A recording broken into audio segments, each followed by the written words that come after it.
gre za premajhno razumevanje konteksta, v katerem se delo na črno in zaposlovanje na črno ureja oziroma želi preprečevati, in da smo opazili pri mnogih razpravah, ki so bile doslej v javnosti, tudi v medijih, da očitno ni šlo za branje ali vsaj ne dovolj natančno branje zakona, kakršnega smo oblikovali. V kar nekaterih primerih je to mogoče videti. Tako da, če dovolite, bi najprej spregovoril nekaj o kontekstu in o razumevanju tega vprašanja. Delo na črno je treba jemati kot antipod formalnega dela, kot antipod zaposlovanja. In čim več je dela na črno in zaposlovanja na črno, tem manj je delovnih mest. Zato seveda se vse države borijo proti temu pojavu, ker na tak način lahko potem normalno vzpostavljajo svoje sisteme zaposlovanja. Delo na črno je seveda tudi neposredna konkurenca podjetništvu, samozaposlovanju. Kajti nekdo, ki nudi storitve na črno in ne plača davkov in prispevkov, lahko to naredi ceneje kot tisti, ki plačuje vse davke in prispevke, in seveda v tem smislu potem tudi delo na črno spodjeda podjetništvo. In ne nazadnje delo na črno slabi in ogroža socialno državo kot zelo pomemben dejavnik. Kajti, če se ne plačuje davkov in prispevkov, potem ne le, da so javne blagajne šibkejše, ampak tudi tisti, ki so redni plačniki, tisti, ki plačujejo davke in prispevke, morajo za to plačevati več. Če bi vsi od vsake dejavnosti plačevali te dajatve in prispevke, bi imeli možnost te prispevke in davke verjetno znižati. Če pa seveda se delo na črno širi, se pa seveda breme na redne plačnike neprimerno večje breme prenaša. Še dodal bi k temu, da tisti, ki delajo na črno in ne plačujejo davkov in prispevkov, se spravljajo denar v žep, so ponavadi tudi tisti, ki potem prihajajo po javne storitve pod bolj ugodnimi pogoji, kajti njihov denarni tok, registrirani prihodki, potem jih izkazujejo, jih prikazujejo kot ljudi z nizkimi dohodki, kot tistimi, ki so upravičeni ceneje dobiti storitve, ki so upravičeni dobiti brezplačen vrtec, recimo, ali pa višji otroški dodatek in kaj podobnega. In to je notorna nepravičnost v sistemu, če dopuščamo, da se nam taki pojavi dogajajo, in seveda vsako delo na črno vodi v tej smeri. Prav zaradi tega, če malo navežem, smo tudi sprejeli novo socialno zakonodajo, ki bo upoštevala pri posamezniku njegov celovit socialno-ekonomski položaj. To pomeni, da bomo pogledali ne le denarni tok na njegovem računu, njegove dohodke, ampak tudi premoženje. Kajti iz dela na črno običajno potem se prelije precejšnji del dohodka v premoženje, ki ga seveda posameznik potem na druge načine ne dokazuje oziroma ga doslej nismo upoštevali pri upravičenosti do socialnih prejemkov. Tako da iz vseh teh razlogov je razumljivo, da tako država kot posamezni socialni partnerji ne morejo tolerirati velikega obsega dela na črno in sive ekonomije. Zato tudi zahteva Obrtno-podjetniške zbornice, izrazita zahteva, da se ta pojav omeji, kajti delo na črno oni sami opažajo na terenu, izriva potem posameznike iz trga, ker imajo tukaj nelojalno konkurenco. No, ob tem je treba seveda pa še dodati to, kar se pozablja, da ta zakon ni povsem nov, da smo prvi zakon dobili leta 2000, da je koncept tega zakona ostal bolj kot ne spremenjen in da so samo nekatere nove opredelitve, ki so nekoliko strožje, in tudi sankcije, ki so nekoliko strožje zdaj v tem zakonu uvedene. Tako da v resnici ta predlog zakona ne posega radikalno na to področje v smislu, da uvajamo povsem nekaj novega, kar bi bilo doslej nepoznano ljudem in zaradi česar bi bilo nekaj v socialnem tkivu te družbe ogroženo. Naj še dodam, da tega nihče ne poudarja, da so ta predlog zakona potrdili vsi socialni partnerji soglasno na ekonomsko-socialnem svetu, da tukaj ni bilo razhajanj v tem, ali da ali ne in ali bi morali še kakšne drugačne rešitve sprejeti. Bili so sposobni, da tako rečem, tudi kompromisa, čeprav so posamezne zahteve šle dlje od tega, kar zakon danes predstavlja. Še morda pomembna informacija je to, da po sprejetju tega zakona bomo natančno obveščali še dodatno vse prebivalce, vse državljane o tem, kaj je v tem zakonu novega. Obstajal bo 3-mesečni rok za to, da se vsak seznani, da lahko svoj status uredi, da popravi tisto, kar ni v skladu s tem zakonom, tako da zaradi tega ne bo treba nikomur priti v težave, ki bi jih recimo z nenadnimi spremembami lahko povzročili. No, če dovolite, bi še spregovoril nazadnje o tistem, kar je predmet največjih debat. Namreč gre za to, da ko opredeljujemo delo na črno, opredeljujemo zelo jasno tudi izjeme, kaj se kot tako ne obravnava. To so pa po tem predlogu zakona sosedska pomoč, delo v lastni režiji, nujno delo, humanitarno, karitativno in prostovoljno delo, osebno dopolnilno delo in pa kratkotrajno delo.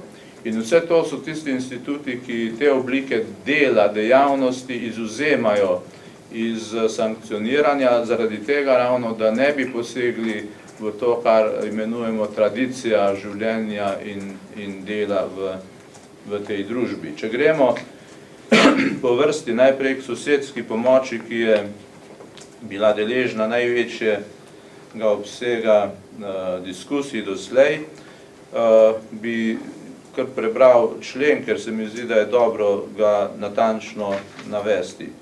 Za sosedsko pomoč se šteje opravljanje dela med sosedi, kadar med njimi obstoja določena bližina v smislu prebivanja.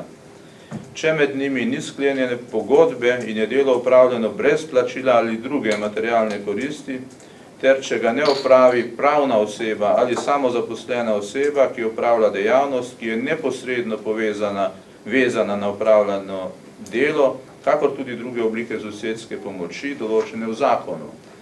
In ne glede na prejšnji odstavek, še enkrat se poudari, pa za sosedsko pomoč ne štejemo opravljanje dela vezano na dejavnost pravne osebe ali samozaposlene osebe, se pravi podjetje ne more nuditi sosedske pomoči, in pa opravljanje dela na nepremičninah ali premičninah fizične ali pravne osebe, ki te uporablja za opravljanje dejavnosti. Se pravi, ne moreš sosedsko pomoč nuditi obrtniku pri njegovem delu ali podjetju. To pač ni sosedska pomoč.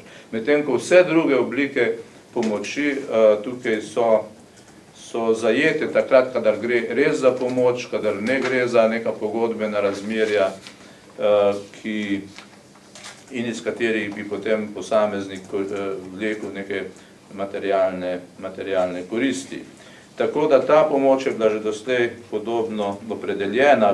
Posebej smo se usklajevali recimo z Ministrstvom za kmetijstvo, ker na tem področju kmetijske dejavnosti je največ teh tradicionalnih oblik in se tudi dogovorili, da so izvzete iz obravnavanja dela na črno take oblike dejavnosti, kot so trgatve, obiranja, sadja, oljk, te dejavnosti, ki so skupne pri pašnim skupnostim recimo in podobno. Tako da smo bili na to še kako pozorni. No, v tem kontekstu se pojavlja tudi, in to so bili zapisi, debata okrog tako zvane časovne banke, ki je neke vrste modernizacija stare naturalne menjave, naturalne ekonomije, ki bi jo zdaj lahko z računalniškim sistemom nekdo upravljal. No, moram reči, da tukaj seveda nismo bili pripravljeni sklepati kompromisov, da bi lahko zdaj na podlagi neke mreže, ki se vzpostavi preko računalniškega sistema, denimo ljudje nudili drug drugemu storitve, blago in ga na naturalni način zamenjavali med seboj. Kajti to tukaj gre, zakaj tukaj gre? Gre preprosto za podobno situacijo, kot če bi podjetja začela poslovati na tak način, da ne bi izdajala računov za blago in storitve in bi menjavala pač blago, ne da bi imela to dejavnost pokrito z računi in seveda ustreznimi davki in prispevki. In tudi, če bi šli v to smer, potem bi morali izvzeti pravne osebe, podjetja, samozaposlene iz tovrstnih povezav, vendar bi se tu zgodilo kaj? Nekdo, ki vodi, ne vem, plesno šolo, kot podjetje, kot firmo, bi potem imel nelojalno konkurenco strani tistih, ki to počnejo na podlagi časovne banke. Isto velja seveda za vse druge storitve te vrste. Se pravi, tukaj je potem res lahko razumeti obrtnike, samozaposlene, to so ti mali proizvajalci, ki se borijo za posel, za stranke, za trg in seveda imajo to prijavljeno in registrirano in plačujejo vse prispevke in davke. V primerjavi s tistimi, ki bi jim omogočili, da tega ne počnejo. No, če gremo naprej na drugo izjemo, to je delo v lastni režiji.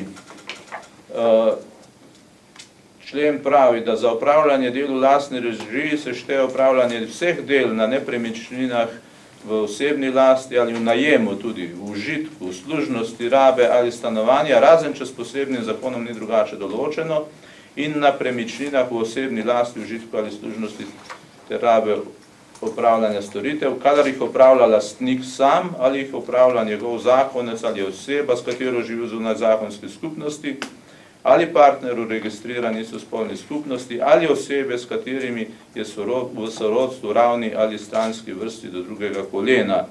Pa še svaštvo naj bi tukaj dodali v tem členu. Skratka, to je člen, ki zagotavlja, da sorodstvene vezi, ki se vzpostavljajo, ohranjajo preko dela, ostanejo nedotaknjene, da ostanejo lahko tudi skozi skupne delovne aktivnosti trdne.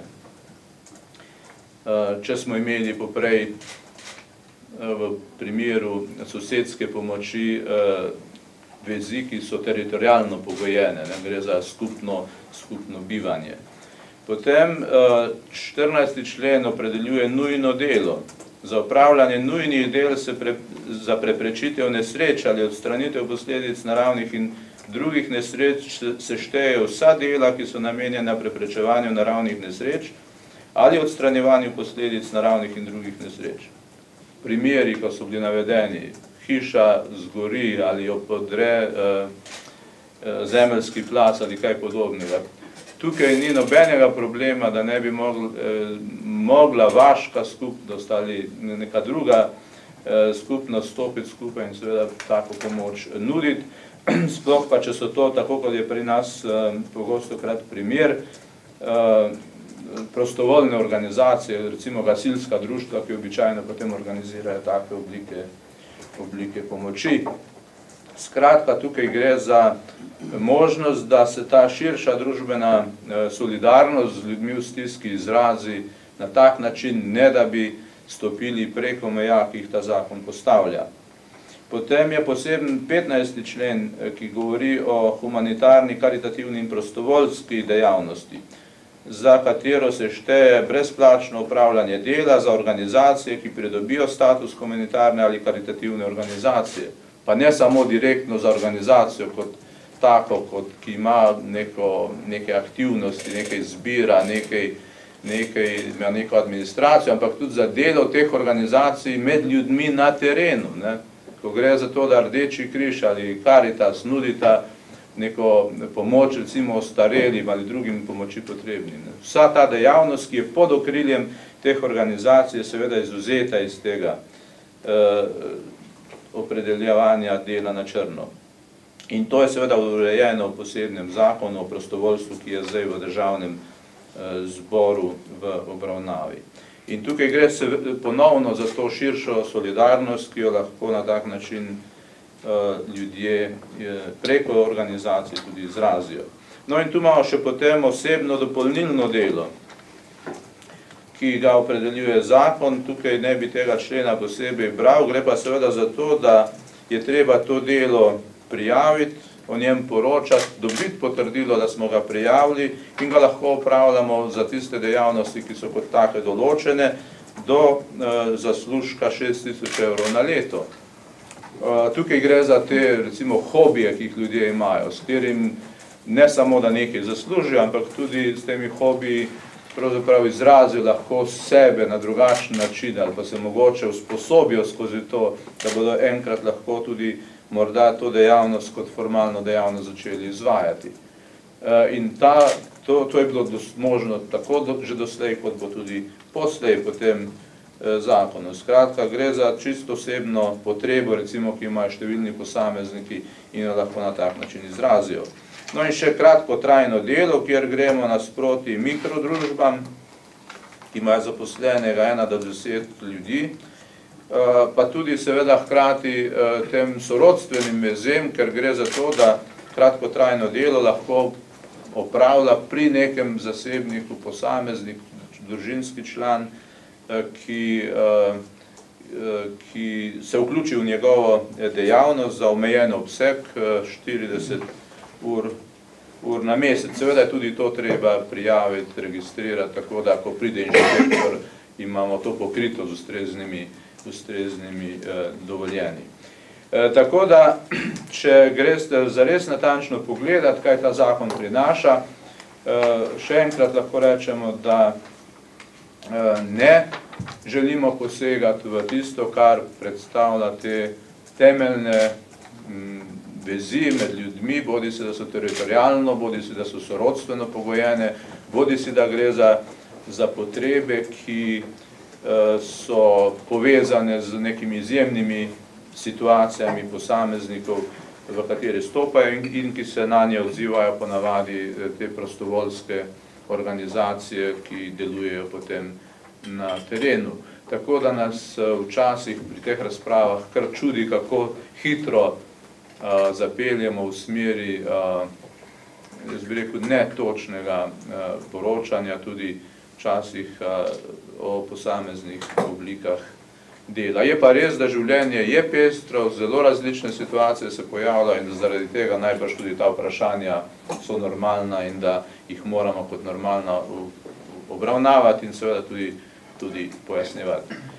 Mislim, da je pa dobro, da gospod Kotolenko dopolni to informacijo zlasti z vidika razlik med obstoječim in novim zakonom, pa seveda tudi v nekaterih drugih detaljih. Prosim. Hvala lepa, lepo zdrav tudi z moje strani. V bistvu jaz bi čisto na kratko povzel, kako je ta zakon nastajal in kakšni so bili cilji, ko smo se tega projekta seveda lotili. Torej, lani nekako smo začeli zbirati podatke od vseh socialnih partnerjev, od vseh nadzornih organov, od vseh ministrstev, kako se boriti proti temu pojavu v družbi, ki se mu reče delo na črno. Te predloge smo zbirali nekako kar nekaj mesecev in na to obravnavali v posebni skupini, delovni skupini pri ministrstvu.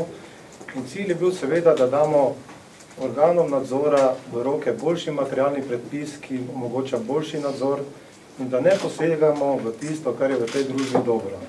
Tako, cilj je bil, da nekako poskušamo preprečiti tiste najbolj vnebojoče težave, ki jih na tem področju pač imamo. Zdaj, izkazalo se je v teh debatah, da so težave predvsem na področju, da je premalo nadzora, da je premalo ljudi, ki lahko to nadzirajo. Zato je seveda poglavitni dosežek tega zakona, ki pa nekako v tej javni razpravi ni bil prav posebej izpostavljen, to, da uvajamo v ta zakon na nov nadzorni organ, to je pa Carinska uprava Republike Slovenije.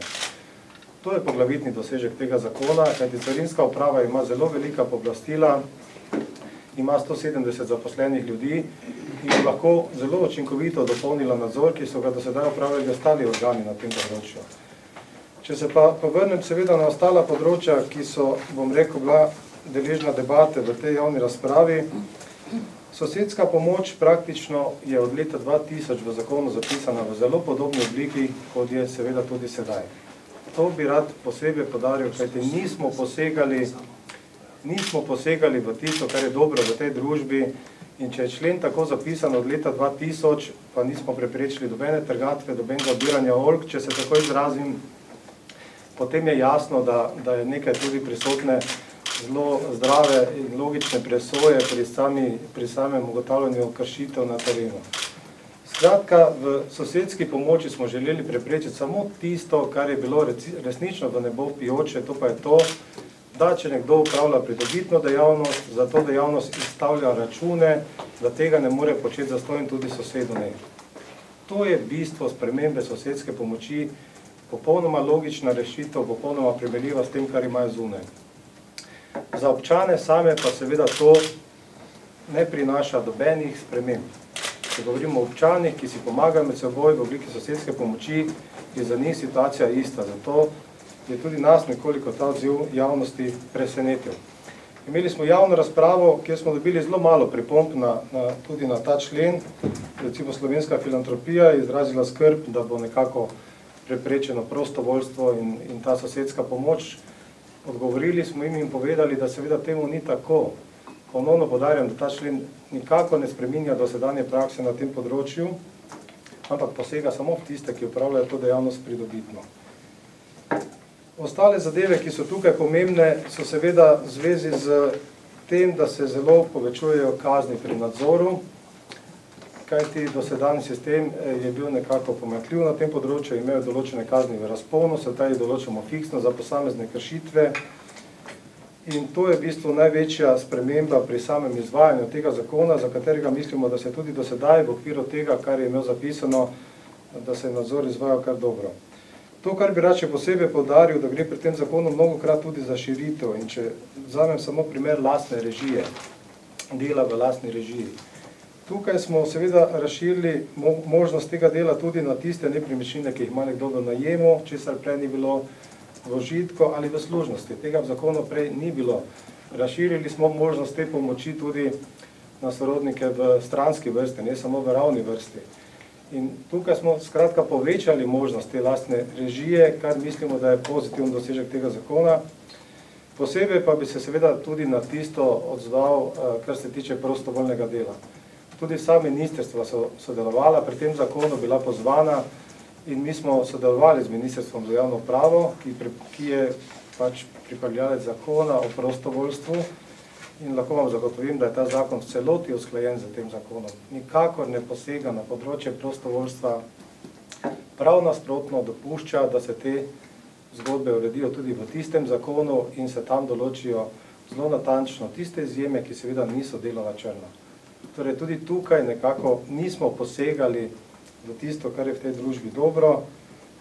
Tudi nujno delo bi ponovno izpostavil vse tisto, kar je bilo omenjeno že prej, v bistvu, kadar gre za naravne nesreče, kadar gre za take stvari, ki so potrebne neke širše družbene akcije, je tudi to v tem zakonu zelo jasno opredeljeno in tudi tukaj ni bistvenih sprememb.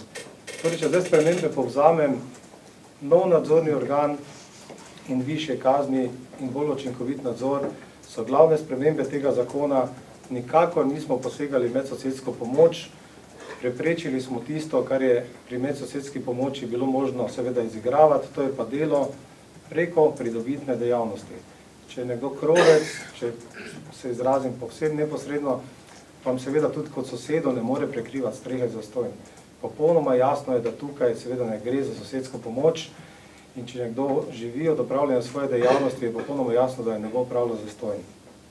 In tudi vrtniki, kot je bilo rečeno, že takšne rešitve podpirajo. Ta zakon je bil nasplošno deležen zelo široke, bom rekel, podpore in zelo širokega soglasja.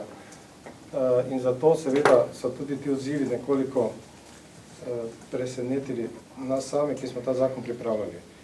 Torej, ponovno podarjam, zakon praktično na tem področju, kar je v družbi dobro, ne prinaša sprememb, ki bi to področje nekako postavile v slabši položaj. Hvala lepa. Upam, da smo bili dovolj jasni. Če ne, seveda smo na voljo še za kakšno vprašanje. Sabina Kržič, žurnal. Mene zanima, če ste kaj bolj natančno definirali bližino v smislu prebivanja.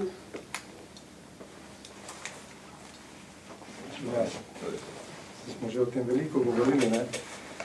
V bistvu pri sosedski pomoči pogledajte, da glede na konfiguracijo terena v tej deželi je včasih vaš sosed pri naslednjih vratih, včasih pa na sosednjem hribu, če se tako izrazim, in je zelo težko zapisati v zakon dikcijo, ki bo zaobjela vse te zadeve. Tukaj se zanašamo v bistvu na neko razsodno presojo organov, ki nadzirajo ta zakon, in samo za ilustracijo vam bom povedal, da v vseh letih izvajanja tega zakona nismo imeli niti ene pripombe, kjer bi se nekdo pritožil zoper odločitev organov, da so to sosedsko pomoč v tem smislu obravnavali nepravilno. Torej, očitno tukaj zadeve niso problematične.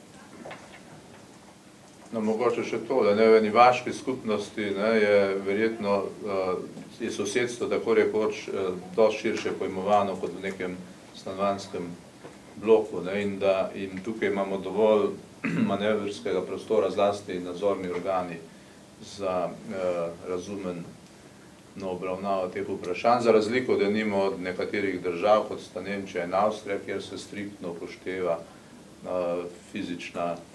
fizični stik, recimo lastnine pri opredeljevanju sosedstva. Še kakšno vprašanje? Erika? Ja. Erika Pečnik, POP-TV, kaj pa kazni, mislim, zdaj so fiksne, torej kakšni so ti zneski? Mogoče za te glavne stvari. Ja, kazni so žal tudi potrebne. V bistvu to, kar je pomembno pri kaznih vedeti, ko primerjamo staro rešitev in novo, v bistvu stare kazni so bile praviloma določene v razponu. In kadar so kazni določene v razponu, gre za drug koncept. Takrat se ponavadi izrečejo kazni na najnižji stopnji, ki je v razredu mogoča, in v primeru, da se kršitve ponavljajo, se to povečuje. In če gledate v bistvu najnižje nivoje kazni, recimo, in nove določene kazni, je ponekod porast tudi do 10-kratni. Če sem konkreten, zaposlovanje na črno, recimo, je pri delodajalcu fiksno določena kazen v novem predlogu zakona 15 000 evrov. Kar pomeni, da je to v primerjavi s tem, da je trenutno veljavno nekje od 4 000 pa do 20 000 evrov in da so se kazni praviloma izrekale na spodnji meji, seveda kar precejšnje povečanje. Gre pač za celotno uskladitev vseh teh določb, ki se tudi v drugih zakonih nekako usklajujejo, ker se pač te kazni v razponu niso pokazale kot ustrezne. Tako da praviloma gre za povečanje kazni za 3 do 4 krat, pri nekaterih primerih pa tudi za več. In teh primerov je zelo dosti, tako da ne vem, če je prav produktivno, da jih tle naštevam, lahko pa jih v pisni obliki, v obliki razpredelnice pošljemo. Bomo objavili na spletni strani med gradiva iz današnje novinarske konference. A so še kakšni popravki v tej javni razpravi nastali? Pri kaznih je bilo nekaj sprememb, kjer so pa še druge? No, pogovor je bil z Ministrstvom za kmetijstvo, kot smo že omenili, zato da smo tudi razširili, taksativno navedli pravzaprav nekatere oblike dejavnosti, ki se ne štejejo potem za delo na črno. Vprašanje, ki se je pojavljalo, tudi kdo bo nadziral posamezne oblike, ki se izvzemajo, ampak to je bolj tehnično vprašanje, recimo ali se kratkotrajno oziroma delo, osebno dopolnilno delo še zmerom registrira na upravnih enotah ali pa naj bi to prevzel drug organ, taka vprašanja, ampak mislim, da so to res bolj tehnična vprašanja, ki ne spremenijo situacijo pri posameznikih. Jaz bi imela samo še eno vprašanje, ki sicer ni neposredno povezano z delom na črno. Kako je z sporazumom Slovenija, Bosna in Hercegovina? Vlada je sprejela sklep, da gre v ratifikacijo tega sporazuma in zdaj je samo še od državnega zbora odvisno, kdaj bo to uvrstil na dnevni red. Pri nas v Bosni pa seveda teče postopek vzporedno, obljubili so, da bo najkasneje marca tudi tam ratificiran. Najlepše. Jure Bernard, imate podatke, koliko delavcev je dobilo odločbo o nadomestilu, koliko takih delavcev iz Bosne in Makedonije, ki bi bili upravičeni, če je imeli stalno bivališče, oziroma če bi ta sporazum že veljal? Mislim, da en podatek govori okrog 18 tisoč delavcev. Samo treba je poštevati, da imamo toliko delavcev tukaj takih, ne, in da niso vsi izgubili posla. Ne. To morate upoštevati, da ne bi izgledalo, kot da je toliko ljudi, ki so iz Bosne in Hercegovine in so zaenkrat neupravičeni izgubilo delo. Ne. Toliko je vseh, ki so danes tukaj, nekateri, kot rečeno, pridejo v položaj, tako kot so pri SCT-ju ali pri Vihru. Še nekaj, ali bo ministrstvo pripravilo konkreten predlog sprememb zakona o delovnih razmerjih za SSA? Pripravljamo nov dokument, oziroma še dopolnjujemo pravzaprav obstoječi dokument, ki ga bomo tudi posredovali socialnim partnerjem v najkrajšem možnem času, vsekakor to še ta mesec. A se že ve, kdaj bo vse SSA? Ne. Torej, če smo izčrpali vprašanja, se vam zahvaljujem za udeležbo in seveda se vidimo v naslednji prihodnosti.